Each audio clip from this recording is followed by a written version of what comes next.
Majeraha ama injury ni kitu ambacho huwa kinafanya timu na wachezaji kutokuwa katika performance nzuri.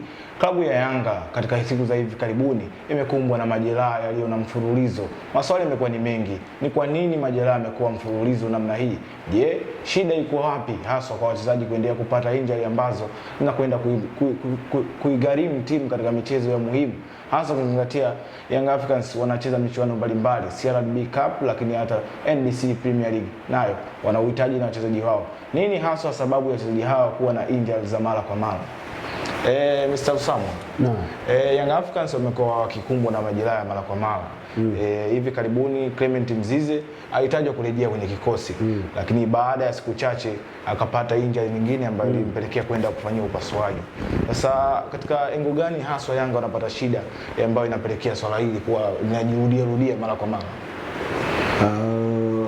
Kuna vijisababu vingi ambavyo tunaweza tukaviainisha vinavyopelekea injuries kuwa zinatokea mara kwa mara. Moja kati ya sababu huwa ni fatigue. Fatigue inapokuwa kubwa kwa wachezaji huwa wanaweza wakawa na gain injury mara kwa mara. Ni kutokana na ile frequently use ya wachezaji wenyewe. Lakini pia hiyo ni sababu ya kwanza. Sababu ya pili huwa ni demand ya mchezaji mwenyewe. Yani demand kwa maana gani? Mchezaji yeye mwenyewe anahitaji kucheza. Yani anapokuwa nje kwa sababu ya injuries anaharakisha awai kupona ili arejee uwanjani.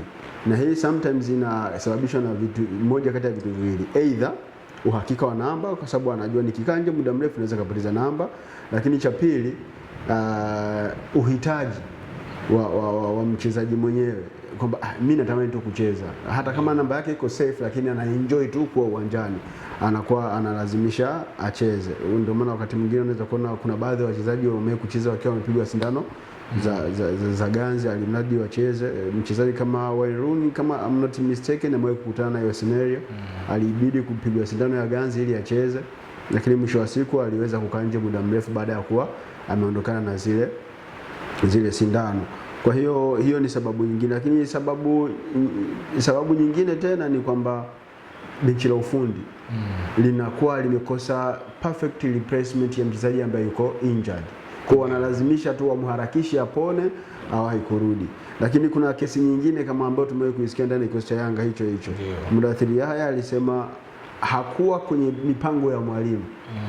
Lakini Engineer Hersi akamuomba au akatamani kumuona Mudathiri Yahya anacheza. Kama sikukosea ulikuwa ni mchezo dhidi ya Farabati kama sikosea. Alilazimika kucheza. Ni kwa demand ya kiongozi. Inawezekana the way ambavyo ameishi na kiongozi wake alivyomapproach na kumwambia inabidi ucheze, akaona kwa nini nikatae nimkosee heshima kiongozi. Au yeye mwenyewe alikuwa tayari, na ukishaona kiongozi anaenda kumwambia mchezaji acheze, huyu kiongozi ashindi kwenda kumwambia mwalimu mpange fulani. Sababu semeshaenda kwa mimi nakuja Mdachi, njoo ucheze. Ndashindwa kwenda kumwambia mwalimu mpange Mdachi, lazima nitamwambia na atakupanga. Kwa hiyo inaweza kapelekea pia ukasustain injury nyingine. Lakini sababu nyingine, department ya matibabu inakuwa haitekelezi majukumu yake ipasavyo, ndio maana wachezaji wanapata injury. Sababu nyingine inaenda kwenye department ya utimamu wa mwili. Inawezekana mwalimu ana overdose au hawapi kile wanachostahili kupewa, kwa maana ya kwamba anawapa pungufu ya kile ambacho wanachostahili. Kwa hiyo anapoenda kukutana na mchezo mgumu na misuli yake, mifupa yake haijawa sawa sawa kukutana na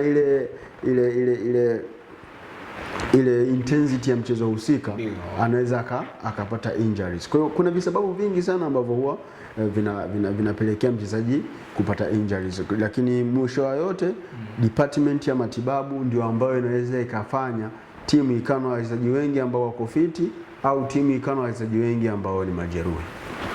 Sasa department ya matibabu ama jopo la madaktari wa timu huwa anatoa ripoti kwamba huyu mchezaji kulingana na kitu alichokipata ama injury aliyopata, atakiwa kukaa nje labda kwa miezi 6, wiki kadhaa.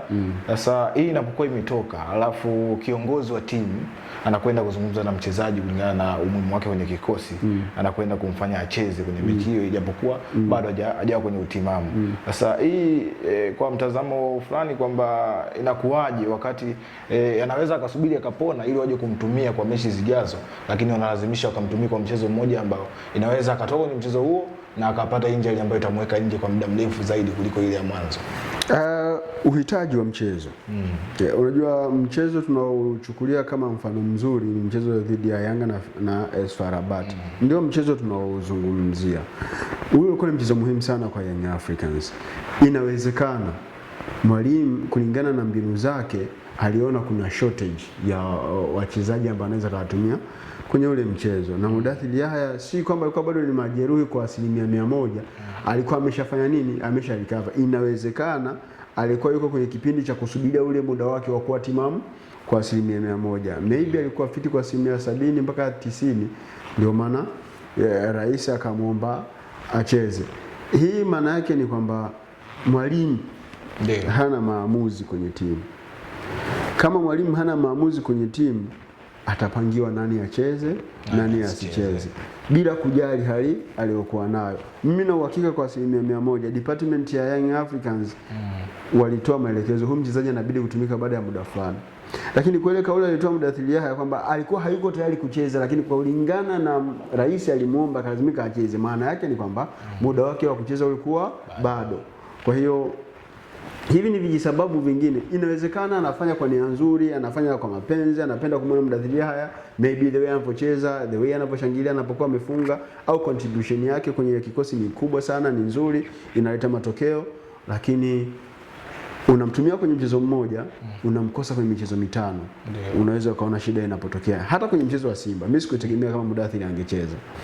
Ingawa alicheza kwa kiwango fulani, lakini hakuwa Mudathir yule ambaye wengi tunamfahamu. Inawezekana labda kwa sababu Simba wale outshine Yanga kwenye maeneo mengi, ndio maana yeye akamezwa, lakini kwa Mudathir Yahya ambaye mimi nimezoea kumuona performance yake sio yule. Kwa hiyo the way ambavyo kuna misorganization ya viongozi na benchi la ufundi, wachezaji na benchi la ufundi, kuna interactions hapa na pale, ni vitu ambavyo vinaweza vikapelekea hii sintofahamu, na mwisho wa siku tukajikuta wachezaji wanakuwa na injury mfululizo, au wachezaji wengi wanakuwa na injury, kitu ambacho baadaye kitaenda kuigharimu timu.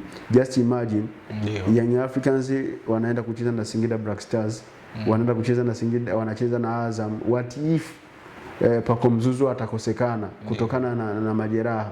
Inawezekana alikuwa na injury kidogo, na tunakumbuka kuna mchezo aliumia akatoka, lakini mchezo mwingine tena akarudi kucheza.